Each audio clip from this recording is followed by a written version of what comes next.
Então, pessoal, continuando o nosso trabalho do portfólio, agora dando uma sequência na entrevista que vocês registraram.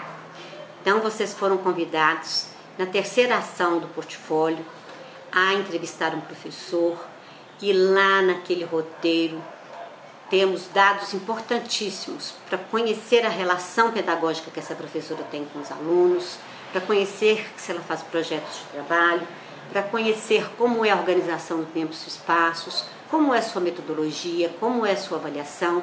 Nesse sentido, é a partir dos dados que essa professora trouxe, que vocês anotaram, gravaram e depois descreveram, quer dizer, registraram no bloco de notas de vocês, que é a segunda etapa, a primeira etapa. Nós vamos passar para a segunda etapa da nossa entrevista, que é a quarta ação do portfólio, que é fazer uma reflexão sobre essa entrevista. Então, veja bem, vocês já estão aprendendo, poderão usar isso inclusive nos TCCs de vocês, porque eu estou ensinando para vocês metodologia de pesquisa, não é? Que, na verdade, vocês deviam ter aprendido no ensino fundamental. Sem esse nome, é claro, mas quando a gente faz entrevista com alguém, ou que faz observação da sala de aula, como vocês vão fazer da aula que eu estou indo aí, eu estou ensinando para vocês os instrumentos metodológicos que são usados na pesquisa e que devem ser usados no ensino para ensinar o estudante a ser pesquisador. Então vejam bem a lógica também da nossa metodologia de trabalho nesta disciplina. Então, voltando à quarta ação, vocês vão agora tem um terceiro momento em que vocês vão fazer as reflexões sobre os dados da entrevista.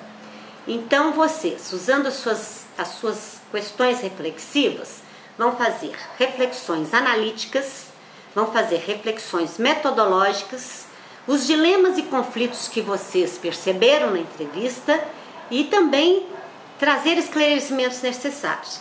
Então, nesse terceiro momento, né, vocês vão fazer uma reflexão a partir de algumas questões que eu estou propondo para vocês. Pensem nessas questões. Após fazer a entrevista com a professora ou professor e registrá-la, você considera que a vivência da professora ou deste professor oportunizou que os estudantes exercitassem o espírito crítico e criativo? Então vocês têm que dar um exemplo. Então você vai pegar um trecho da entrevista desse professor e vai demonstrar com a fala desse professor e com a experiência que ele estava colocando ali, se ele consegue exercitar de fato isso. Ou seja, se o professor não deu exemplos claros de que ele mobiliza os alunos para que ele tenha os direitos garantidos na escola, ou só da aula, ou só da xerox, ou só dar o livro didático, ele não está oportunizando o espírito crítico.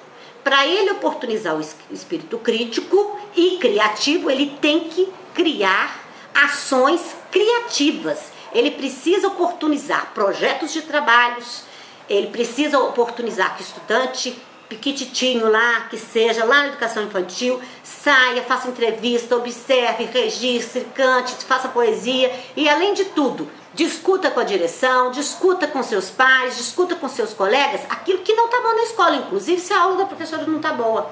Então isso é exercitar o espírito crítico, né? Hoje, por exemplo, atualmente nós estamos vendo, e vocês já viram nas aulas anteriores, aquele capítulo meu que eu falo sobre os registros democráticos, que são quando os estudantes saíram para pedir professores para a escola. E o que são os registros democráticos? Eles usam cartazes, eles usam os corpos, eles usam as tarjetas, eles usam o painel, eles usam a música, eles usam os microfones, eles usam cartas, panfletos, que são os registros onde eles mostram que são cidadãos. Então é nesse sentido que eu quero que vocês capturem da experiência desse professor, se nessa escola esse estudante está, desde lá do ensino fundamental, sendo instrumentalizado para ser um cidadão, né? Porque uma coisa é falar que eu formo cidadão. Falar no papel é fácil.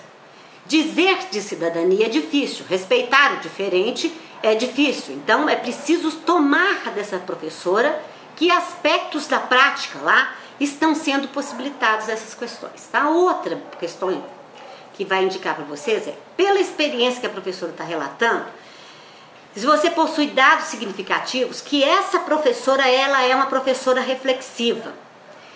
Quais as características que você consegue definir para ela ser reflexiva? Então, nesse sentido, se ela registra a própria prática, se ela constrói seus próprios textos, se ela faz os estudantes escreverem seus textos e se esses textos compõem a sala de aula, se ela faz portfólios e pede os estudantes para autoavaliar esses portfólios. Então, o professor investigativo é aquele que não só utiliza um livro didático e o xerox todos os dias, mas é aquele que provoca a investigação, não só dos estudantes, mas da própria experiência.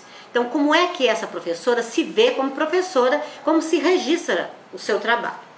E a outra questão importante que vocês vão perceber nessa entrevista é o que você considera que esse professor que você entrevistou, se ele ainda não é um professor criativo, o que ele precisa fazer para se tornar um professor investigativo. Então, na verdade, o que você vai fazer então é um esclarecimento. Olha, eu percebi na entrevista, aí já é você, é a sua fala, o tempo todo agora na sua reflexão, você vai sair da fala da professora e colocar os dados que você está lendo, fazendo uma triangulação de dados, que é o dado da entrevista, você falando, enquanto pensa, alguém que pensa sobre os dados, e das leituras que você está fazendo. Então, você triangula dados. Olha que legal. Isso que é uma questão acadêmica.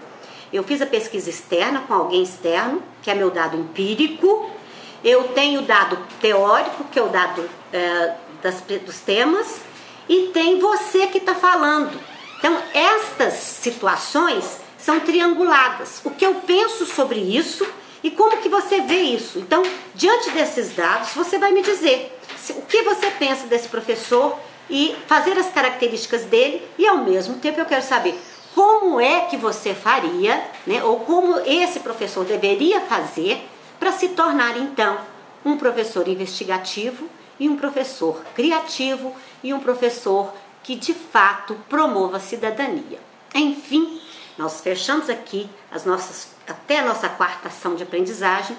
E com certeza vocês vão sair diferentes depois de vivenciarem essas experiências. Não vai ser fácil, não vai ser tranquilo, porque vocês vão ter que trabalhar.